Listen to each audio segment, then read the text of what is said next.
Dias estes que estamos aqui, muito, muito abençoados para mim. O amor dos irmãos me constrange. O fato de que nos conhecemos há tantas décadas e hoje nos encontramos depois de muito tempo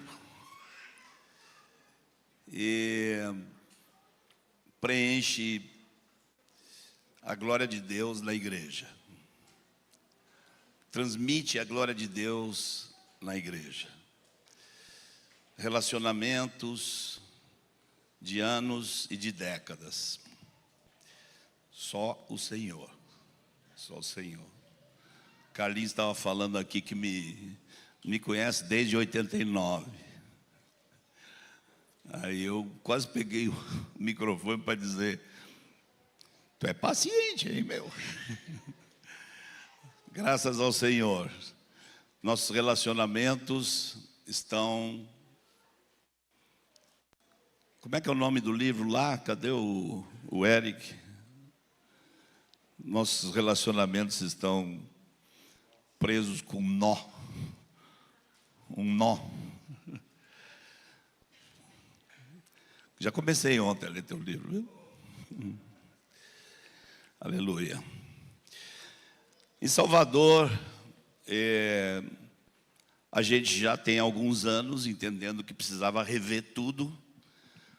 Muitos de vocês conhecem aqui a revisão que a gente começou a fazer, não só em Salvador, mas com outros irmãos, que está lá no canal do Fundamentos.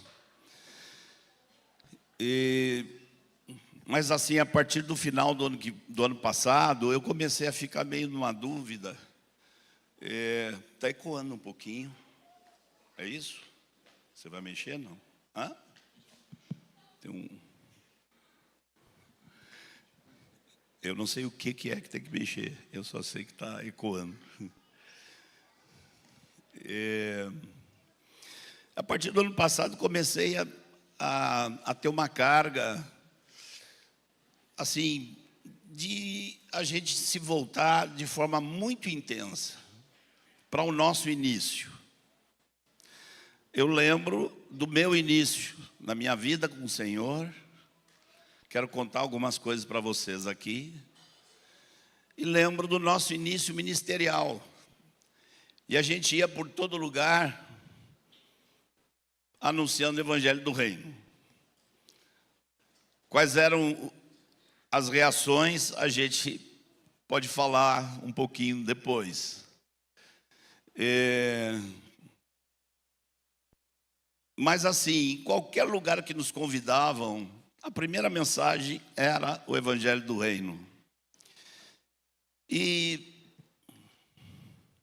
aquilo produzia uma revolução na vida de muitos. E também produzia, na época, o que a gente chamou de avivamento de Gideão. Quantos de vocês conheciam que a gente usou essa expressão no nosso meio? Avivamento de Gideão.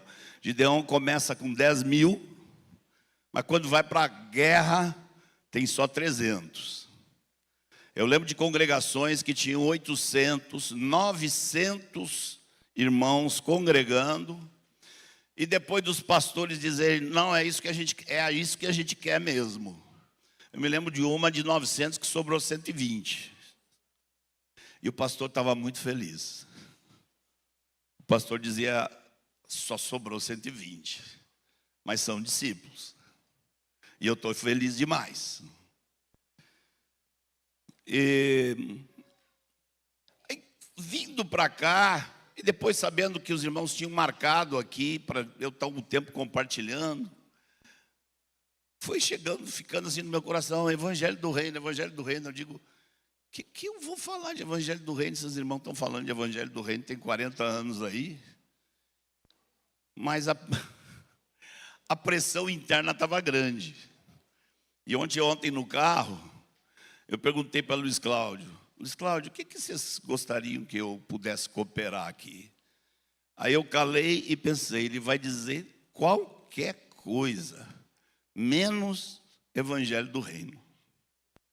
Pensei assim, ele demorou um segundo e respondeu: o Evangelho do Reino.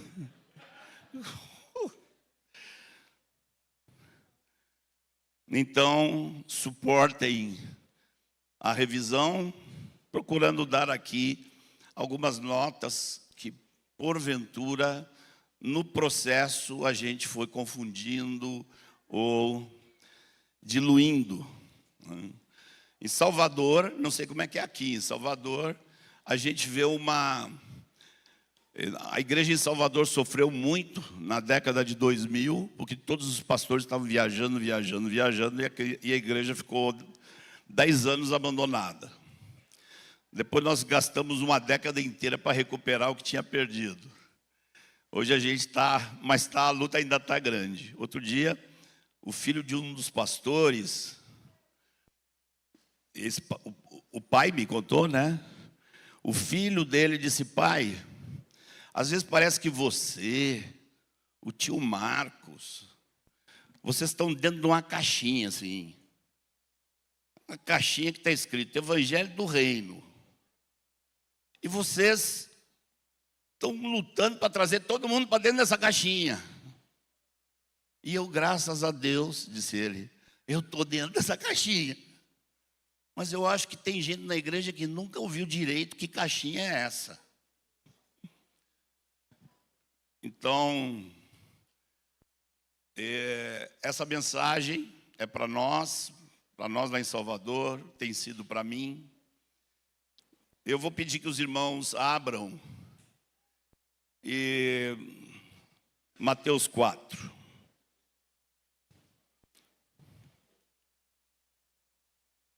Nós vamos ler rapidinho, versículos soltos. Eu tenho criticado essa coisa de ficar lendo versículo solto, mas hoje nós não vamos examinar contexto. Nós vamos pensar versículos soltos, só para lembrar, não há necessidade de fazer uma análise do texto. Em Mateus 4, nós vemos a primeira vez que essa expressão aparece, no versículo 23. Está descrevendo o ministério de Jesus e diz: percorria Jesus toda a Galileia, ensinando nas sinagogas, pregando o evangelho da salvação e curando toda sorte de doenças. Amém? Gente esperta, graças ao Senhor.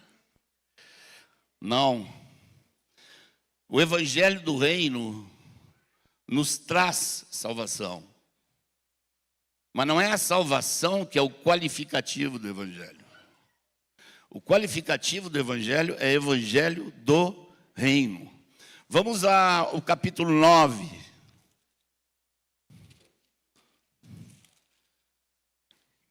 Versículo 35.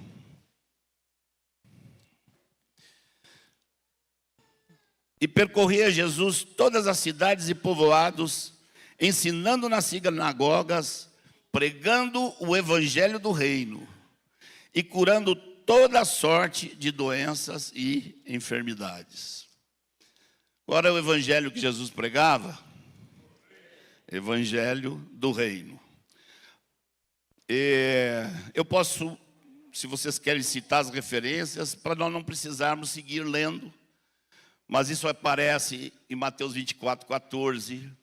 Aí vem alguém que diz para você que Mateus, o evangelho de Mateus, era para mostrar o reino de Jesus, mas os outros evangelhos não eram bem assim. Então você vai a Lucas 4, 43, e você vai a Lucas 8, 1. Deixa eu conferir aqui, já nem sei se isso aqui é Lucas ou é Atos, porque em Atos também você vai encontrar. Mas Lucas 4, 43. Vamos ver Lucas 8, 1. Pronto, está aqui. Lucas 4, 43, Lucas 8, 1, vamos ler. Aconteceu depois disso que andava Jesus de cidade em cidade e de aldeia em aldeia, pregando e anunciando o evangelho do reino de Deus. E os 12 iam com ele.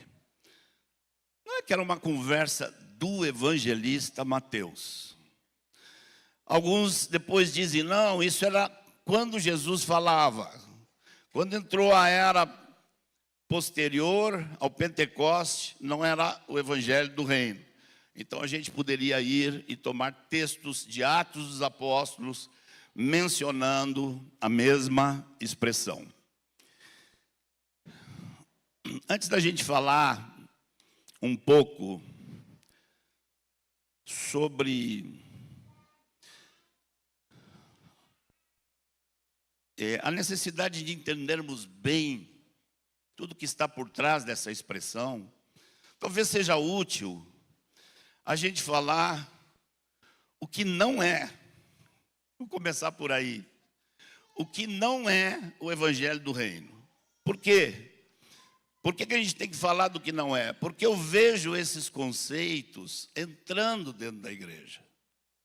Conceitos que não representam a palavra. Por exemplo, primeiro, eu vou citar quatro coisas diferentes. Primeiro, o conceito de que o reino de Deus é essa congregação que prega o evangelho do reino. Eu já ouvi muitas vezes na minha vida, não sei se vocês já ouviram. É porque quando eu saí da denominação e vim para o reino, digo, é o que mesmo? Saiu da denominação e veio para o reino. E quando você estava lá, você não estava no reino? Irmãos, não vamos usar muito tempo falando disso. Mas eu quero falar apenas o que seria a conclusão de qualquer desenvolvimento dessa conversa. A conclusão simples é que há milhões, não milhares, há milhões de irmãos na história da igreja e na igreja de hoje que nunca ouviram falar do evangelho dessa forma, como nós apresentamos, mas você vê na vida deles que eles estão no reino de Deus. Milhões, irmãos. Então, vamos tirar essa expressão, eu vim para o reino, aqui no reino. Se você está falando que naquela época se você está falando da sua conversão, ótimo. Quando eu vim para o reino, foi quando você se converteu. Agora, se você está falando que saiu de uma congregação, veio para outra, e aí você identifica essa congregação onde você está como um reino, isso atrapalha o entendimento do que é o reino.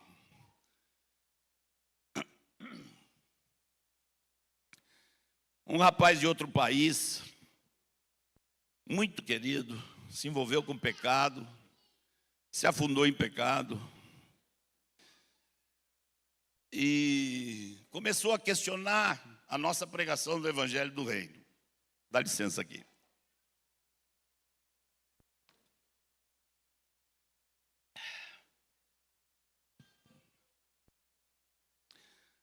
Tem 1 ano e pouco, eu estive com ele e perguntei para ele, o que é o evangelho do reino? Ele disse, o evangelho do reino é o evangelho que diz que Jesus é o rei. Você está de acordo com a resposta dele? Ele me disse, o evangelho do reino é aquele que diz que Jesus é o rei. E eu tive que dizer para ele, e eu sei que impactou ele, porque eu disse, o evangelho do reino não é nada disso. Como? O evangelho do reino não é que Jesus é o rei? Não. Vou falar diretamente, porque você precisa entender para você. O evangelho do reino significa que se Jesus não é seu rei, você não tem evangelho nenhum. Que o evangelho é do reino. Eu me lembro da época, a maioria de vocês sabem que eu sou de Porto Alegre, sou filho de um dos pastores que já faleceu lá. E antes da gente entender essas coisas, eu estava sendo discipulado por um irmão que a pregação constante dele era o senhorio de Cristo. Senhorio de Cristo. Pergunto, se nós começarmos a falar do senhorio de Cristo, estamos necessariamente pregando o evangelho do reino? Vou dizer para vocês por que não.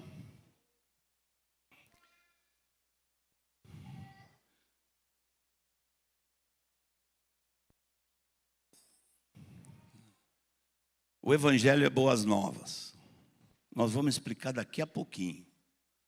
Por que as boas novas são do reino? Mas quando o senhorio de Cristo é algo opcional, está tudo errado. Você chega no reino de Deus e crê.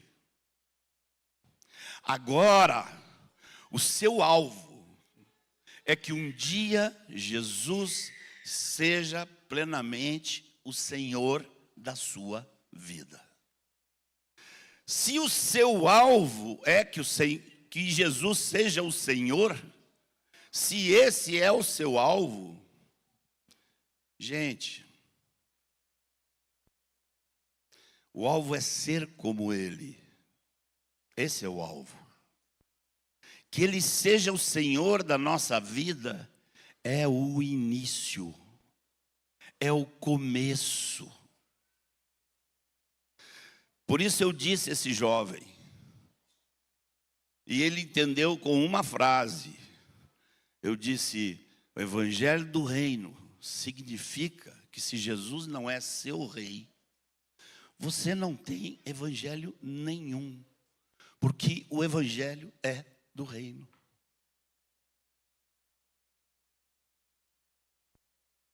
E uma outra ideia que entra, que nós temos que descartar, é que o reino é uma coisa nova que aparece no Novo Testamento.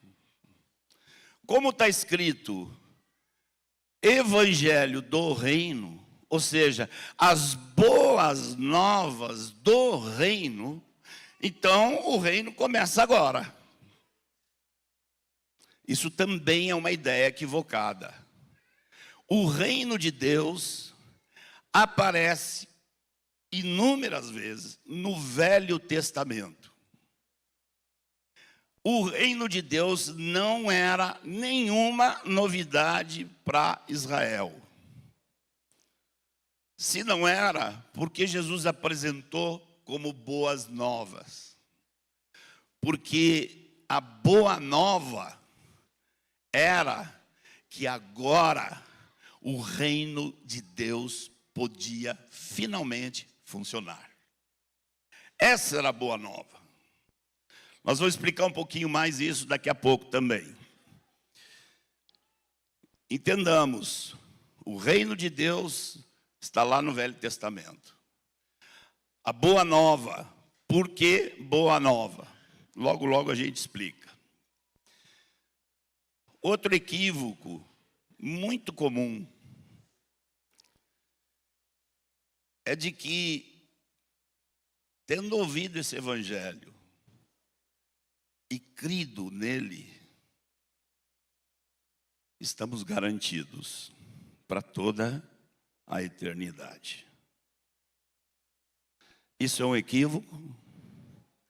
Isso é um equívoco dos mais comuns. Isso é um equívoco que vem da teologia. Você pode analisar esse equívoco.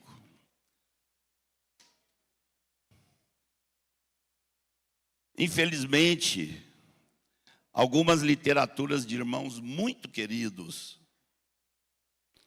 alguns de vocês vão saber de quem eu estou falando, simplesmente eu dizendo que ele é chinês. Infelizmente, alguma literatura desses irmãos influenciou muito no nosso meio. uma literatura que apresenta corretamente, usando o livro de Romanos, que a salvação se compõe de 3 elementos, 3 etapas. Primeira, justificação. Romanos 3 até Romanos 5. Agora você está justificado, você pode ter certeza de sua salvação. Pode. Pode mesmo? Sim. Você pode ter certeza de sua salvação passada. Seus pecados foram perdoados. Cristo pagou os seus pecados. Então você não vai precisar pagá-los. Quais pecados? Opa, que bom, pagou todos.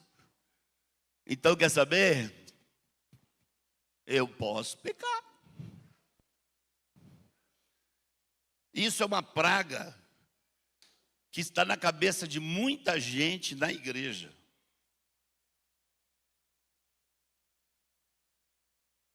A palavra também fala da santificação. Eu fui salvo quando eu criei em Cristo. Eu fui salvo pelo Senhor. Eu me alegro na minha salvação. Mais ainda, porque essa salvação funciona hoje. Ele veio habitar em mim, e hoje eu estou sendo salvo do meu pecado, não dos meus pecados que eu cometi. Hoje eu estou sendo salvo do poder do pecado sobre a minha vida. E é um processo. Mas qual é a coerência? Onde está a coerência de um evangelho onde Jesus diz assim: é chegado o reino de Deus até vós. É vindo o reino de Deus. E esse mesmo Jesus diz que lá na frente, Mateus capítulo 25, ele vai juntar todo mundo, vai botar as ovelhas à sua direita, os cabritos à sua esquerda, e vai falar para as ovelhas: benditos, filhos do meu Pai, bem-vindos a possuir o reino que vos está preparado desde antes da fundação do mundo. Tomai posse, disse ele. Isso é a terceira fase, é a glorificação, a ressurreição dos mortos, a eternidade para estar para sempre com Cristo. E nós não tomamos posse disso até hoje. Jesus diz: entrai na posse. Vejam lá, confiram em casa, Mateus 25, o juízo do Senhor. Qual é o problema então que eu estou falando? Daquela literatura X. É que ensina que existe justificação, santificação e glorificação.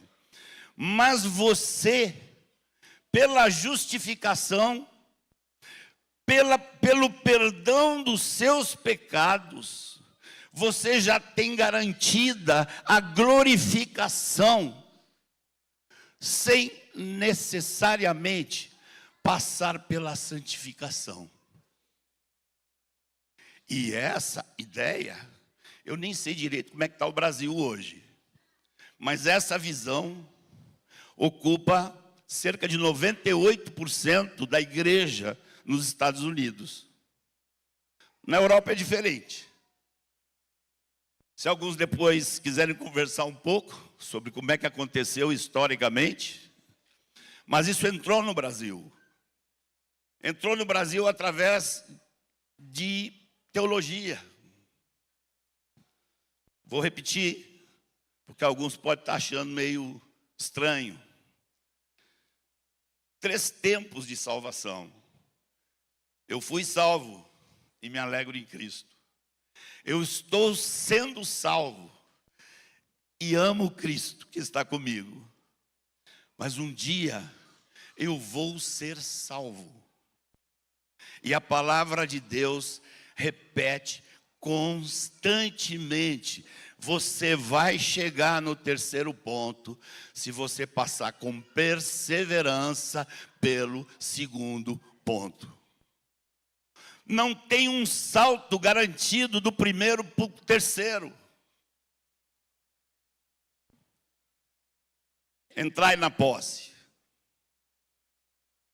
Um dia, se o Senhor seguir me abençoando, um dia eu vou chegar lá. O que eu mais quero na minha vida, olha, nem precisa Jesus dizer esse negócio todo, não. Um sorriso deu para mim. Um sorriso e um abraço, eu estou satisfeito por toda a eternidade. Mas nesse momento, eu posso virar para os outros e dizer: minha salvação está garantida. Amém, irmãos?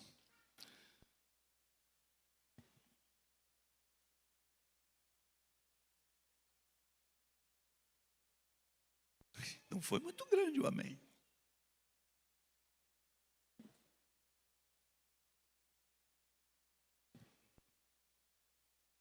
Vocês sabiam que nós não somos a favor da democracia? Você pode pensar que você é a favor da democracia, mas é porque você não está lendo bem a Bíblia. A democracia é coisa da Grécia e de Roma. A democracia não aparece no Velho Testamento. Deus não fala em democracia em lugar nenhum, nunca. Na verdade, nós somos monarquistas. Quem é monarquista, diga amém. Só que nós não somos monarquistas segundo a monarquia da história da política humana. De jeito nenhum. Vou explicar para vocês o que é reino na cabeça de Deus. Quando Deus está falando em reino, do que Ele está falando? Gente, está falando disso aqui. E por isso aqui que nós vamos ver agora, é que os juízes e governadores e reis desse mundo vão ser julgados. O reino, para ser uma coisa boa, a monarquia, para ser algo bom, precisa primeiro de um rei perfeito. Um rei sem falhas. Um rei que ama os súditos. Um rei que todo o tempo cuida dos súditos. O rei tem todo o coração amoroso e tem todo o poder para fazer aquilo que ele quer fazer. Mas se você tem isso, necessariamente, você tem um reino? Não. Você não tem. Isso foi dado a Adão. E Adão fugiu disso. Porque para ser um reino, conforme está na Bíblia, você precisa de um rei perfeito, um rei poderoso e de um time imenso de súditos que creem no rei, que amam o rei, que gostam das leis do rei, que são felizes que o rei está mandando. O que tem de democracia aqui? Nada. Vocês perceberam que Deus mudou a tática na segunda criação? Na primeira criação, Deus fez o céu e a terra. Depois encheu a terra de tudo que tem na terra e os céus de tudo que tem nos céus. E depois fez o homem. E o homem estragou a criação inteira.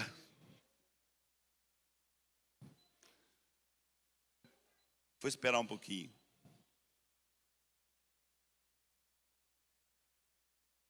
Você está vendo que eu estou suando? Não foi carne nem sangue quem te revelou, meu irmão. Graças a Deus. Aleluia.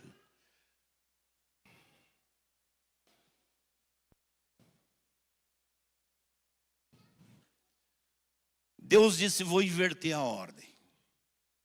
Se eu fizer uma nova criação e depois um novo homem, sei lá eu se vai estragar ou não. Então primeiro eu vou fazer o novo homem.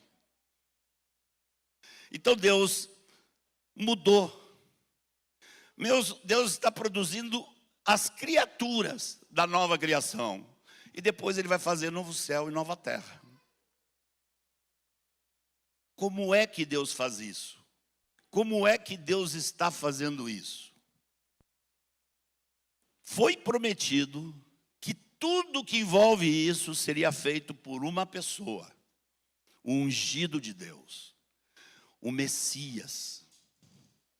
E agora, irmãos, daqui para frente, nós temos que começar a entender a importância das duas vindas de Jesus. O Evangelho, erroneamente, é pregado insistentemente com a primeira vinda de Jesus. Sendo que a Bíblia está entupida de ensinos sobre a segunda vinda. Como funciona? O rei veio a essa terra, não para ser o mandão, não para ser o governador todo-poderoso que ia fazer tudo. O rei veio para ser súdito. O rei diz: é difícil ter esse povo de súditos. E o rei decidiu, ele, se tornar um súdito. O primeiro súdito do reino de Deus se chama Jesus Cristo, nosso Senhor. E hoje o que ele está fazendo? Formando uma raça de súditos. Para que seja uma raça que possa compor aquele reino perfeito, de um Deus perfeito, com súditos que o amam e obedecem 100%. Isso é o que Jesus está fazendo hoje. Bem-vindo seja, ó Senhor, Filho de Davi. Graças a Deus, graças a Deus. Pode haver algo maior que isso, irmãos? Todos nós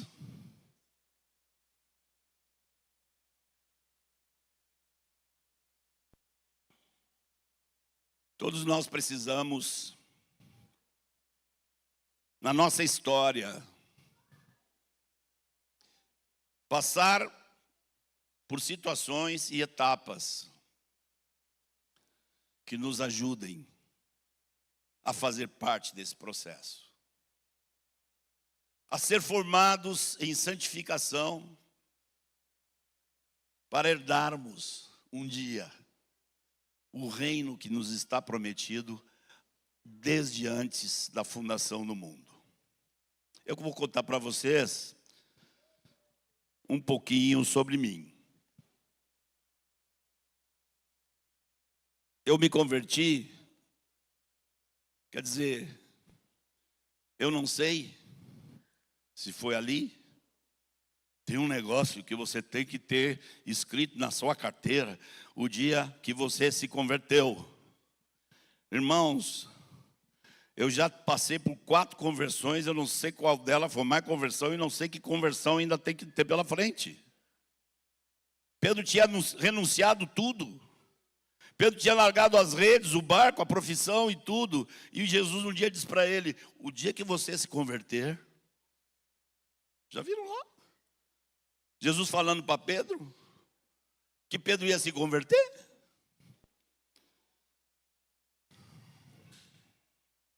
A conversão precisa ser algo que plante os nossos pés nessa realidade do reino do Senhor prático na minha vida.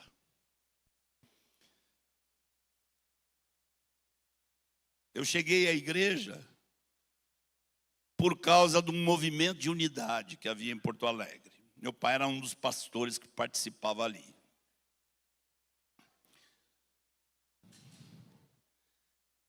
Eu me comprometi com Cristo e a igreja só depois que eu fui batizado com o Espírito Santo. Porque eu não conseguia parar de fumar. E eu dizia: se eu não paro de fumar, eu não sou da família. Se eu não sou da família, eu tenho que parar de fumar. Aí eu não parava de fumar. Eu fumei dos 10 aos 21.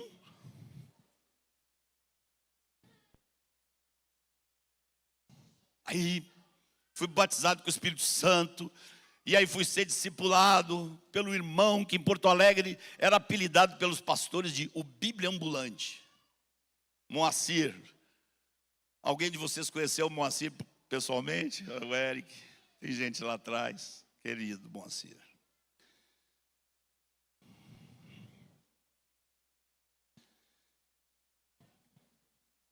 Passado um tempo, eu já estava meio cansado do meu trabalho. Estava enjoado do trabalho que eu amava, trabalhava com computação. Amava aquele tipo de trabalho. Mas o trabalho me roubava o tempo de ler a Bíblia. Aí eu fiquei, não aguento. Fiquei até que um dia, um sábado pela manhã, eu tinha uma pilha dos livros que o Moacir me dava para ler. Tudo, a maioria era do chinês. Me dava para ler aqueles livros e a Bíblia. E aqui do outro lado, eu tinha uma pilha dos livros da faculdade. Sábado de manhã, eu olhei para uma pilha, olhei para outra, olhei para essa. Digo, quer saber? Puxei o cesto de lixo, puxei os livros da faculdade. Vai embora. Eu digo, eita, agora minha mãe vai ficar brava comigo. Mãe, eu larguei a faculdade, mãe. Você largou a faculdade, filho, por quê? Mãe, eu preciso de tempo para ler a Bíblia. Glória a Deus, você vai ser pastor, que não sei o quê. Eu digo, não venha com essa, mãe. Pastor, não, ler a Bíblia é uma coisa. Ser pastor é outro negócio. Eu conheço a vida de meu pai, não me vem com esse negócio. Pode pensar o que você quiser, eu sei que Deus está fazendo. Figura.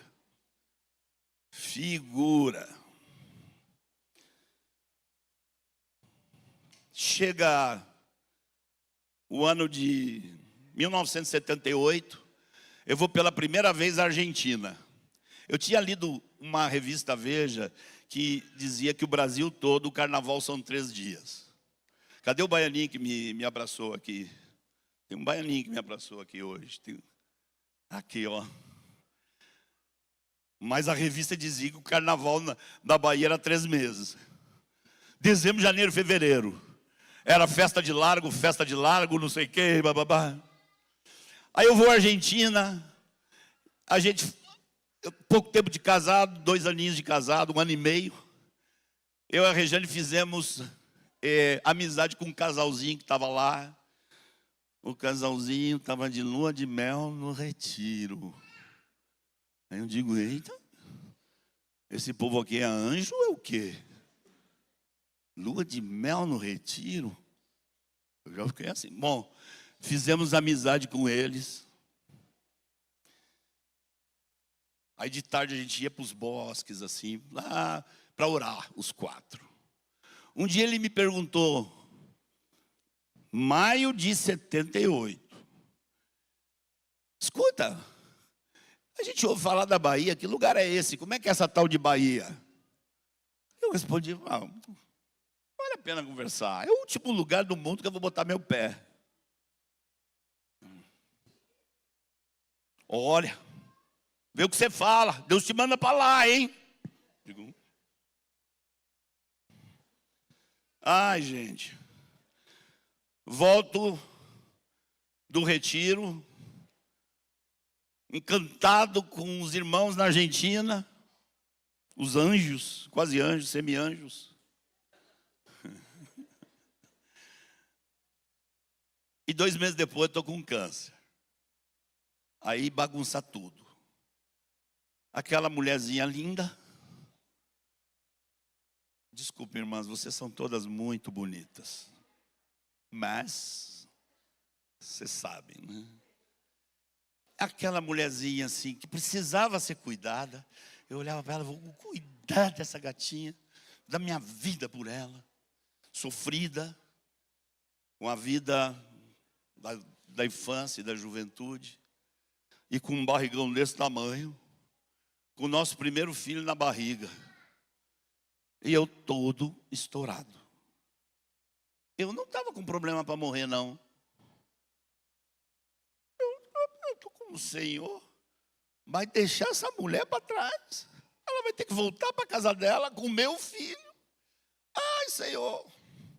Naquela época, em Porto Alegre, tinha uma bagunça, tinha muita manifestação de Deus, muita manifestação confusa, muita coisa da carne misturada, era uma confusão. E os pastores estavam tentando botar em ordem aquilo. E pegou uma moda lá de dizer assim, eu vou fazer pela fé.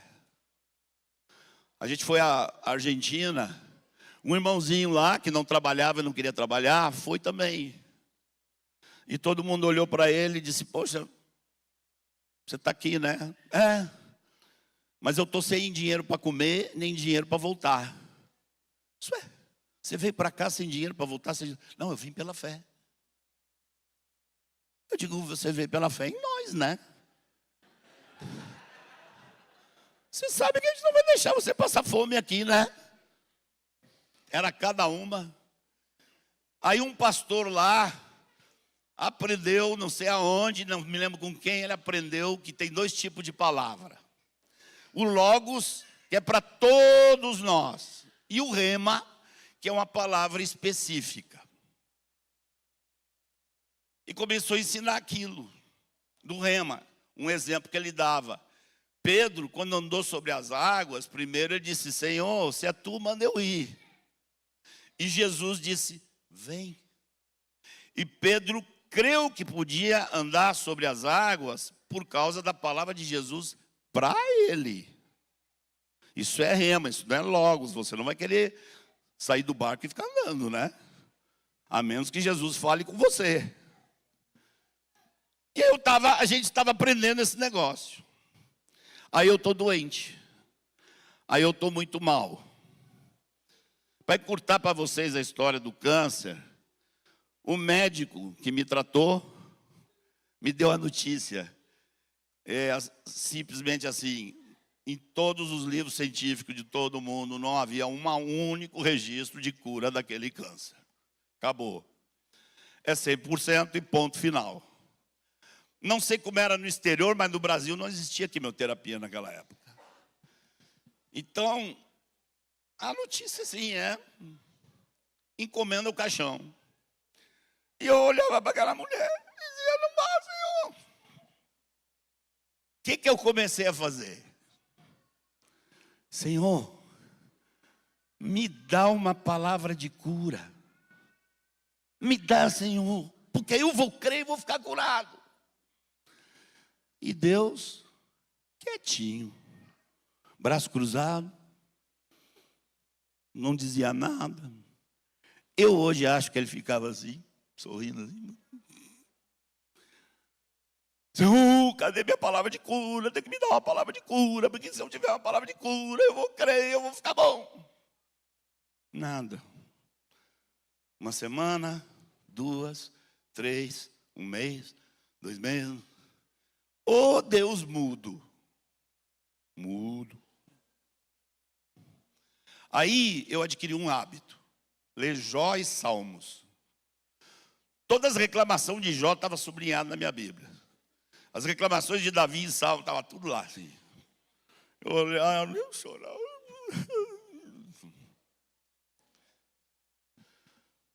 Até que um dia,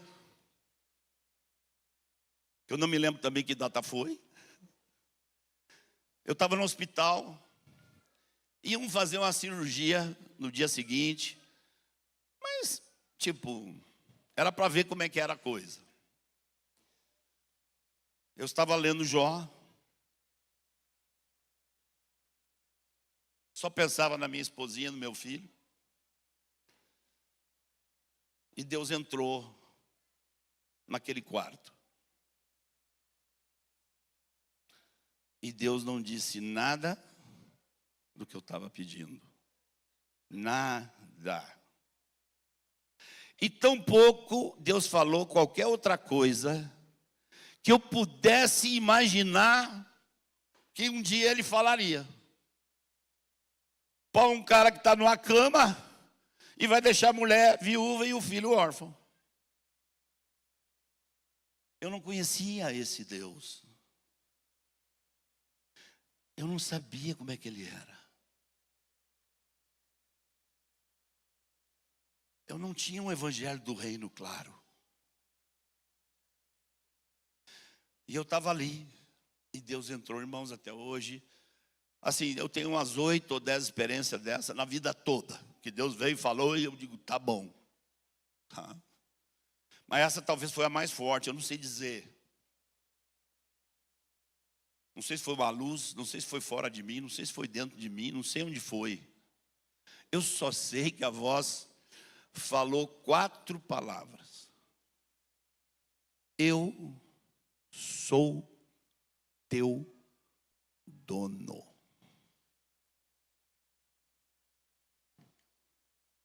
As fichas fizeram assim, ó.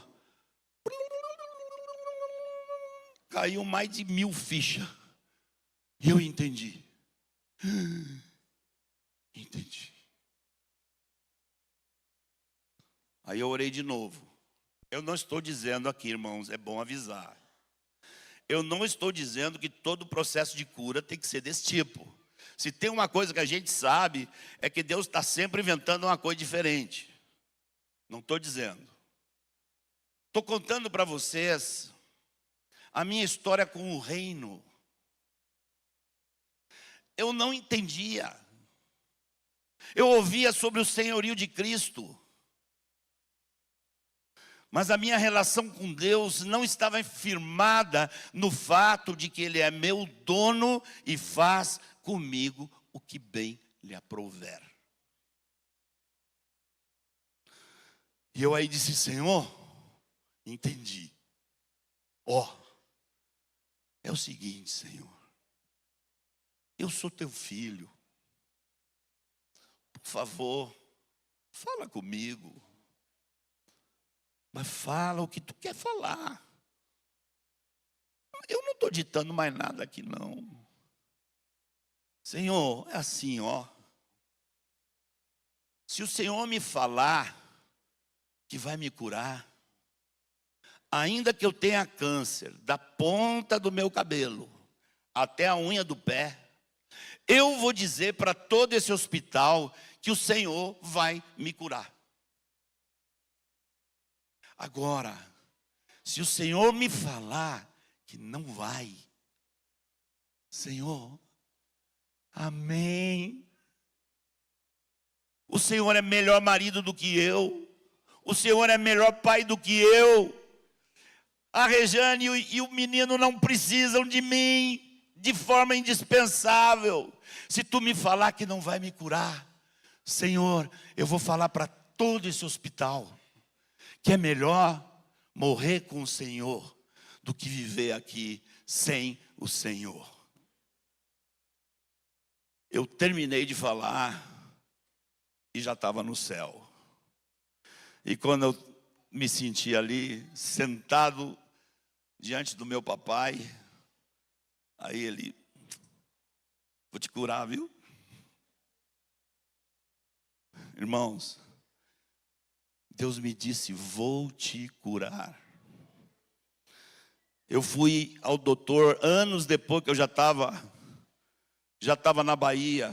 Quando entrei no consultório dele, ele olhou minha ficha, olhou para mim e disse: você, todo assustado, que eu tinha dito para ele: eu vou entrar por essa porta aqui, curado. O Senhor me disse: eu vou te curar. Irmãos queridos, amados de Deus, essa foi a sobremesa. Esse foi o cafezinho, irmãos. A refeição que encheu minha vida foi: eu sou teu dono. Ele é perfeito. Um irmão começou a insistir comigo que nós tínhamos que começar a falar mais da paternidade de Deus, porque os irmãos precisam entender que Deus é Pai, que Deus é bom. E insistiu uma vez, depois insistiu outra. Eu digo: amém, eu falo da paternidade de Deus. Não, mas essa tem que ser a ênfase. Eu orei ao Senhor e o Senhor me deu para dizer para ele: querido, o amor de Deus não está em discussão e nunca teve. A pessoa já está, não sei quantos meses, já tem 1 ano, 2 anos na igreja, conhece Deus, acabou o assunto. Não tem negócio de botar dúvida sobre o amor de Deus. Não tem espaço para isso. A Bíblia é um livro de história. Está espirrando amor para tudo que é lado. O que sim está em jogo, está em dúvida, é o nosso amor a Deus. Isso é que precisa ser perguntado, falado e buscado. Criador do universo vira para você e diz: quer saber? Eu arranquei você de lá e agora você é meu.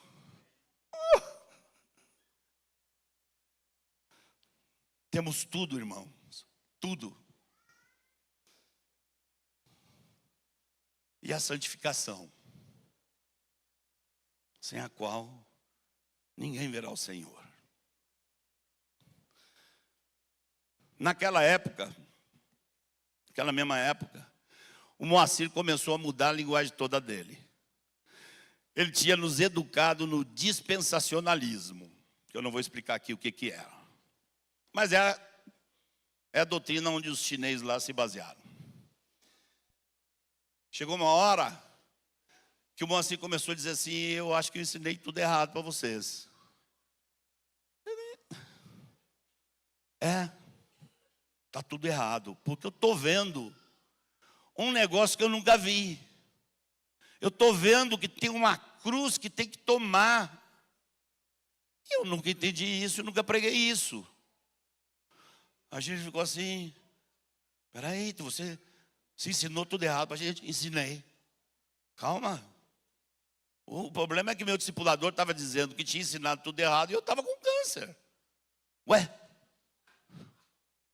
Então eu posso morrer aqui e morrer depois também? A segunda morte?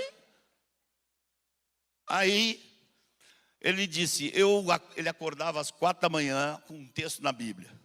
Ia lá ler o texto do Velho Testamento, tudo falava sobre a cruz. A renúncia, tomar a cruz. E a gente começou a ficar assustado. Chegou uma hora que o Moacir disse: eu estou buscando entender. A hora que eu entender, eu vou tomar essa cruz e vocês vão ver o que vai acontecer. Aí, assim, né? Aí eu comecei a tremer, porque até aquele negócio de que eu vou morrer, mas vou estar com o Senhor, aquele negócio ficou balançando, né? Aí, está todo mundo olhando. A turma do Moacir, né? Mário, Tirteu, eu, Patrício. Aí, Moacir disse: tomei a cruz. Tomou a cruz? Quer dizer, você nunca tinha tomado a cruz, agora está tomando. Ai, ai, ai. Aí eu já tinha saído do hospital, Deus já tinha me dado a palavra de cura. Eu vou ao lugar de reunião de oração, que tinha no centro da cidade, e tinha lá uns escritórios, os gabinetes dos pastores, tinha a sala de atendimento, tinha um monte de coisa lá. Aí eu descubro o Moacir e vou atrás dele. Quando eu entro, ele está em pé numa sala assim, atrás de uma escrivaninha. Ele ia sentar, quando ele me viu, olhou para mim. Eu disse, e eu da porta falei, Moacir, você tomou a tal da cruz? Tomei. E antes, você era salvo? Ele olhou para mim e disse, não. Aí eu disse, você vai me explicar essa cruz agora. Eu não saio daqui sem entender essa cruz. Agora. Ele me falou em 5 minutos que Deus era meu dono e que eu tinha que morrer. Eu digo, é só isso? Aí eu acho que já deu. Não, tome a sua cruz aí, renuncie sua vida. Eu disse, está feito. Ele disse, está ótimo. Eu disse, é só isso? Ele disse, é. Aí ele diz, ele brinca depois, eu não sei se ele lembra ainda. Ele disse que eu virei um evangelista de uma hora para outra. Vocês vão rir de mim. Segura essa, Celhão. Não ri muito, viu? Ri devagar, baixinho assim. Eu virei assim. E quem é que vai explicar essa cruz para meu pai? Aí ele disse, calma, Marco, não te mete aí nesse negócio de presbitério. Deixa, vamos com calma. Aí eu disse, mas e o Billy Graham? Quem é que vai explicar isso para o Billy Graham? Aí ele me olhou assim, calma, rapaz. Aí eu disse, que Billy Graham que é nada. Minha mulher está em casa, tchau, vou lá falar essa cruz para ela.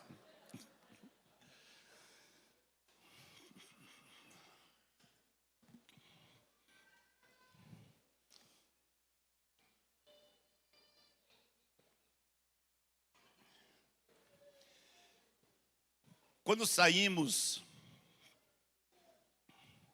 bom, para encurtar assim, depois Deus disse, eu sou teu dono, então tu vai lá, entrega a tua vida para o presbitério, eles são teu dono também. Eu digo, tem certeza, aqueles caras lá, eles estão cheios de furo. Não, vai lá, entrega.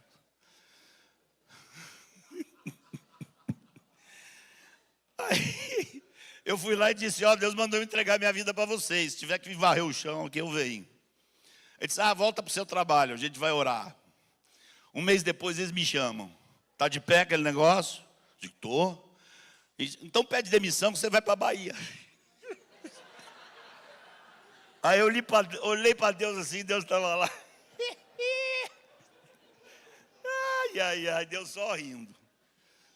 Rapaz, que homem difícil de entender as coisas. Deus tem que virar o cara do avesso, né?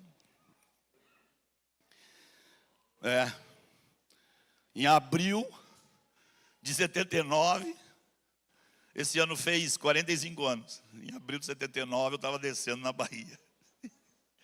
Ai, Jesus. Saímos a pregar o Evangelho do Reino. Eu vou contar mais uma historinha importante para vocês. Vou contar para vocês uma história do presente que me preocupa. E no fim vou procurar tirar algumas dúvidas que possam ficar e a gente termina. Eu quero contar para vocês, quando eu saí, Mário e eu começamos a sair de Salvador, ser convidado para ir para tudo que é lugar, a gente pregava o Evangelho do Reino. Evangelho do Reino, Evangelho do Reino. E eu não queria ficar usando, na época, os exemplos dessa minha experiência. Deus me falou na época, não conte sua experiência, conte de outro. E eu por todo lugar contava a história de Sérgio. Vocês aqui, eu acho que muitos de vocês conhecem o Serjão, lá de Salvador. O Avilés. E o Sérgio foi morar em Salvador para trabalhar para um amigo do pai dele. Um amigo do pai dele, que era construtor. Foi construtor na época dos maiores prédios que tinha em Salvador. E o Sérgio foi enviado para ser advogado, não da empresa dele, advogado dele. De tudo que ele fazia. E o Sérgio estava lá, feliz da vida, morava com um cara, pensa num apartamento de cobertura com 400 metros quadrados. Era camarão, era lagosta, era só assim nesse nível. Maravilha. O salário do Sérgio, o Sérgio não gastava um tostão, ia todo para a poupança. Dormia na casa do patrão, comia na casa do patrão, pegava os carros do patrão, pegava o chofer do patrão se ele quisesse. E aí, vida boa. Um dia ele chega para mim e diz: os caras estão querendo que eu assine uns negócios lá que não dá para eu assinar. Que história é essa? Não, porque tem uns papéis lá que tem mentira no papel. E eu não vou assinar. Sim, e daí? Aí o cara ficou doido comigo e ligou para o meu pai. Aí meu pai me ligou berrando. O pai dele era professor de escola dominical. O pai dele ligou para ele berrando: Sérgio, por que você não assina esse negócio? Pai, porque eu não vou assinar um papel que tem mentira. Você entrou nessa seita maluca aí. Que negócio é esse? Assina lá, rapaz. Aí eu disse para o Sérgio, perguntei para o Sérgio: e aí, Sérgio? Não, aí ele me deu uma semana para eu assinar. E aí, você não me procurou? Ele disse: para que te procurar? Eu não vou assinar. Disse: então, você está fora? Eu estou. O Sérgio sequer veio pedir conselho se podia ou não podia assinar. Não é que o Sérgio teve que tomar uma decisão difícil. A decisão já estava tomada no dia que ele tomou sua cruz e rendeu sua vida a Cristo. Não tem discussão. Não tem discussão. Vou contar agora para vocês uma história triste. Me contaram que recentemente um dos pastores contou essa história numa reunião de poucas pessoas. Era uma reunião de um grupo de 50 irmãos, coisa assim. E um dos pastores contou essa história do Sérgio.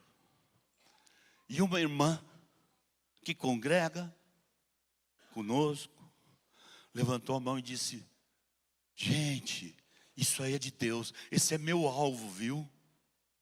Eu estou assinando papel todo dia. Eu quero um dia ser que nem o Sérgio.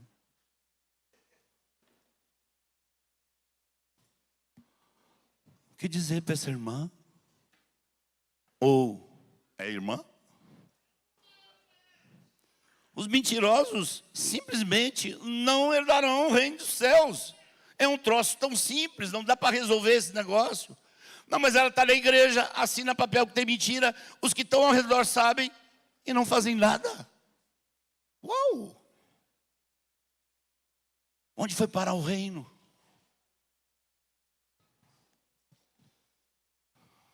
Por fim, quero contar algo que pode ajudar em dúvidas que porventura apareçam. Eu estive há uns 20 anos atrás, ou mais, estive numa congregação no interior de São Paulo, onde o grupo de pastores me convidou para pregar. Eu fui lá e preguei o Evangelho do Reino. Eu estava hospedado na casa do pastor. O pastor era um devoto da literatura dos chineses. E num café da manhã ele me disse: Marcos, o que você está pregando é salvação pelas obras. Eu digo: o quê, meu irmão? Você está pregando salvação pelas obras. Ora, se tem que crer, mas não basta, além de crer, vai ter que obedecer, então você é salvo porque você obedeceu. Uau! A conversa durou 4 horas. Usei a tática do Moacir. Não argumente. O cara fala uma coisa, você lê um texto e pergunte. Aí foi. Ele falou um negócio, eu digo, e esse texto? Gente, aí ele começa a trazer respostas que são assustadoras. Assustadoras. Esse povo acredita em purgatório. Esse povo acredita que os que não se santificaram, de todo jeito estão salvos. Só não vão reinar com Cristo no milênio. O reino é um milênio. Ele não vai reinar no milênio, mas está salvo. E onde é que ele passa durante o milênio?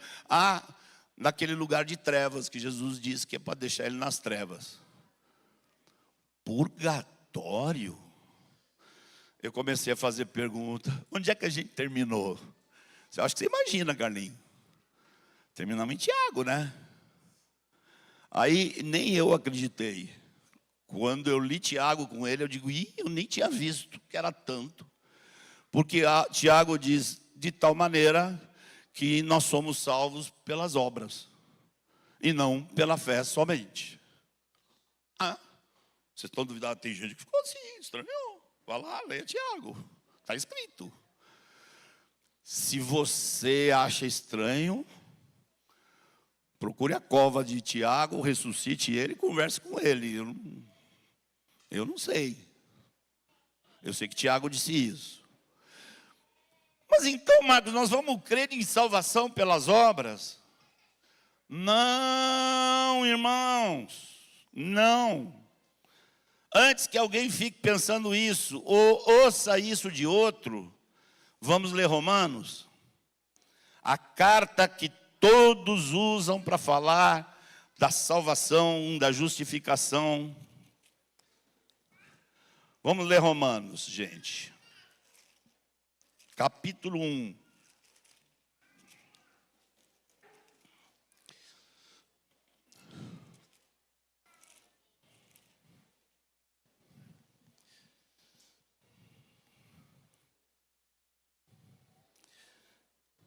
Romanos capítulo 1. Paulo, servo de Jesus Cristo, chamado para ser apóstolo, separado para o Evangelho de Deus, o qual foi por Deus outrora prometido por intermédio dos seus profetas nas Sagradas Escrituras, com respeito a seu filho, o qual, segundo a carne, veio da descendência de Davi, e foi designado Filho de Deus com poder, segundo o Espírito de santidade, pela ressurreição dos mortos, a saber, Jesus Cristo nosso Senhor, por intermédio de quem viemos a receber graça e apostolado por amor do seu nome, para que? Para a obediência por fé. Está no início da carta de Paulo. Vamos para o fim da carta? Romanos 16.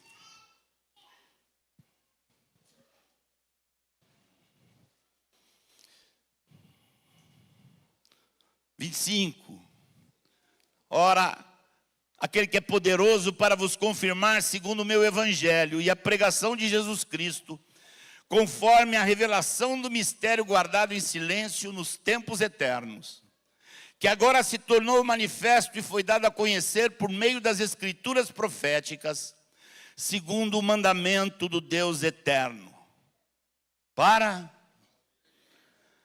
a salvação dos gentios. O que está escrito aqui? Obediência por fé. Irmãos, a teologia é que inventou que existe um conflito entre fé e obediência. Isso é mentira. É usado muito versiculismo, versículos fora do contexto. Não existe isso. Não existe contradição. Por quê? Porque é impossível obras que agradem ao Senhor sem a fé. Sem a fé é impossível agradar a Deus. Então a fé basta? Não. Porque a fé pode ser morta. Tiago falou da fé morta. Qual é a fé que é morta? A fé que não produz obediência. Então, é impossível obedecer sem a fé em nosso Senhor Jesus Cristo. E se a fé é real, ela produz obediência. E terminemos com essa discussão entre fé e obras, que isso é coisa de teologia e não da Bíblia. Se nós tivéssemos tempo aqui, poderíamos analisar muitos textos das Escrituras que nos mostram a rebelião andando junto com a incredulidade e a obediência andando junto com a fé. Isso está por toda a Bíblia.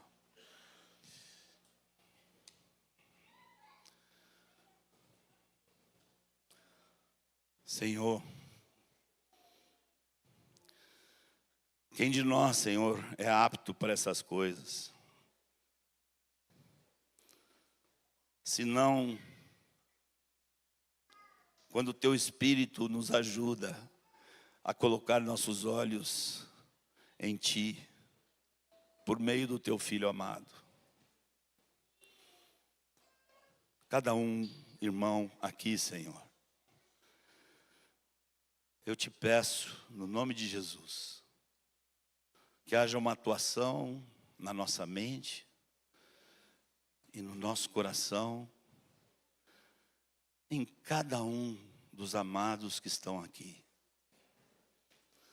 Que haja um crescimento na fé, que haja uma compreensão do reino, que haja uma vida de ações de graças, sendo teus servos, pertencendo a Ti, que haja alegria em que Tu és nosso dono. Não temos dúvidas de que Tu tens nos cercado de compaixão, de misericórdia tantas vezes, de esperança tantas outras vezes. Muitas vezes para muitos um recomeço, sustento, provisão, alimento, igreja, família, irmãos que com paciência conversam conosco. Quanta riqueza da Tua bondade, Senhor. Te agradecemos. Hoje, no começo dessa reunião, cantamos hinos a Ti. Que esses hinos, Senhor, sejam todos confirmados em um coração que ama a Ti como Rei. Que o Evangelho do Reino esteja na vida de cada um que está presente aqui. E que Tu nos dês a graça, por Tua misericórdia, de sermos perseverantes, de enfrentarmos as lutas, de sofrermos com paciência as tribulações que nos cercam e muitas vezes pesam sobre nós. Que tenhamos nossos olhos nas tribulações do Teu Filho na cruz e nosso coração esteja satisfeito. Ó Deus, obrigado por essa congregação. Obrigado, Senhor, pelo que Tu tens feito aqui através da vida dos irmãos. As coisas sobre as quais ouvimos amplo testemunho ontem à noite. Graças, Senhor, por tudo isso. Graças, Senhor, porque há muitos Tu tem alcançado por meio de Tua palavra na Tua igreja. Ó Senhor, que nenhum aqui fique de fora, Senhor. Que naquele dia em que Tu dirás: Bem-vindos, amados de meu Pai, que todos aqui estejam presentes, Senhor. Traz luz, traz pastoreamento eficaz a discipuladores, discipuladoras, irmãos que se esforçam e se sacrificam para cooperar com outros, sejam revestidos de graça, unção, e acima de tudo, Senhor, clareza do reino, para que o reino de Deus seja aplicado na vida de cada um de nós. Ah, Senhor, temos certeza, Pai, que nós pedimos segundo a Tua vontade. Nossa esperança, nossa expectativa, nossa intenção é que Teu Filho esteja assinando nossos pedidos. Porque não temos como te pedir, senão no nome dEle. Assina, Senhor Jesus, diante do Pai, as súplicas que estamos fazendo aqui. Pai Santo, graças, Pai. Graças. Amém.